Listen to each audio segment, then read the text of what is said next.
നമസ്കാരം. നമ്മുടെ യാത്ര ഹൈ റേഞ്ചിൽ എത്തുകയാണ്. എനിക്കൊപ്പം മണിയാശാനാണ്. ആശാനെ കാണാനാണ് ഞങ്ങൾ ഇങ്ങോട്ടേക്ക് വണ്ടി കയറുന്നത്. ആശാനെ കേരളം മൊത്തം യാത്ര ചെയ്ത് ഞങ്ങൾ ഏതാണ്ട് ഇവിടെ എത്തി. ഇനി തിരുവനന്തപുരം എത്തണം.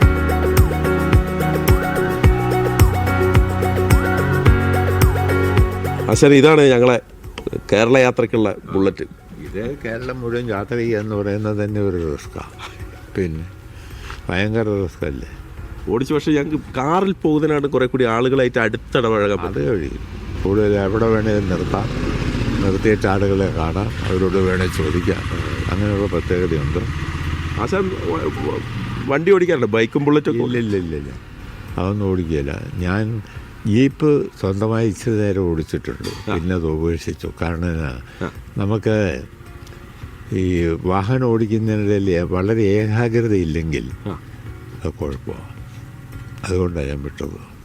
ചെറുപ്പത്തിലൊക്കെ എങ്ങനെയാണ് ഈ സ്ഥലത്ത് നിന്ന് അടുത്ത സ്ഥലത്തേക്ക് പോയിക്കൊണ്ടിരുന്നത്? അന്നൊക്കെ നടന്നു പോകും, അതേ ഉള്ളൂ. രാഷ്ട്രീയ പ്രവർത്തനം തുടങ്ങിയപ്പോൾ ഒക്കെ ഇവിടുന്ന് നടന്ന് മൂന്നാറിന് പോകുമായിരുന്നു. അടിമാലിക്ക് ഞാൻ നടന്നു പോയിട്ടുണ്ട്. വെള്ളത്തോലിലായിരിക്കും സാധാരണ പരിപാടി നടത്തുക, പാർട്ടി പരിപാടികൾ പങ്കെടുക്കുക. ഇവിടുന്ന് നടന്ന് വെള്ളത്തോലിൽ പോകുമായിരുന്നു. അത് ആനച്ചാൽ വഴിയും പോകും, അല്ലാതെ ഇതിലെ പൊന്മുടി വഴിയും പോകാം. അന്ന് റോഡും ഇല്ലല്ലോ. റോഡും മോശമാണ്.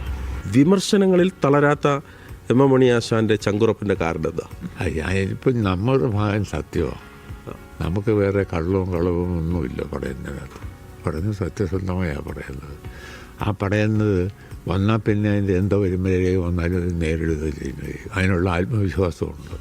ഉമ്മൻചാണ്ടിയുടെ മരണം കേരള രാഷ്ട്രീയത്തിൽ ഉണ്ടാക്കിയ അഭാവം വ്യക്തിപരമായിട്ട് വലിയ ബന്ധം കാത്തു സൂക്ഷിച്ച ഒരാളായിരിക്കില്ല സ്വാഭാവികമായിട്ടത്. അങ്ങനെ ഒരു പൊതുപ്രവർത്തകൻ, ഒരു മുഖ്യമന്ത്രി എന്ന നിലയിൽ കോൺഗ്രസിൻ്റെ രാഷ്ട്രീയമാണ് എന്ന ഭിന്നിപ്പ് ഒഴിച്ചെന്നാൽ അയാളെ ഒരു ഭരണാധികാരി എന്ന നിലയിൽ, ജനപ്രതിനിധി എന്ന നിലയിൽ, മുഖ്യമന്ത്രി എന്ന നിലയിൽ ഫലപ്രദമായി പ്രവർത്തിച്ചിരിക്കുന്ന ഒരാൾ.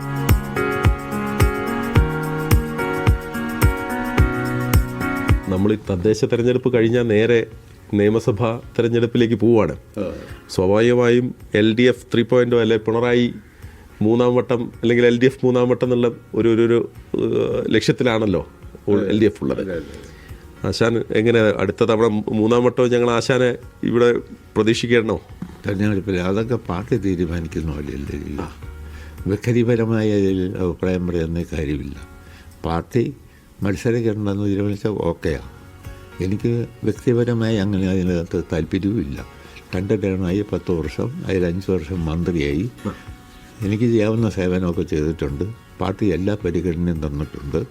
അതുകൊണ്ട് ഇനിയും മത്സരിക്കണമെന്ന വ്യക്തിപരമായി അങ്ങനെ ഒരു താല്പര്യവും ആഗ്രഹമൊന്നുമില്ല.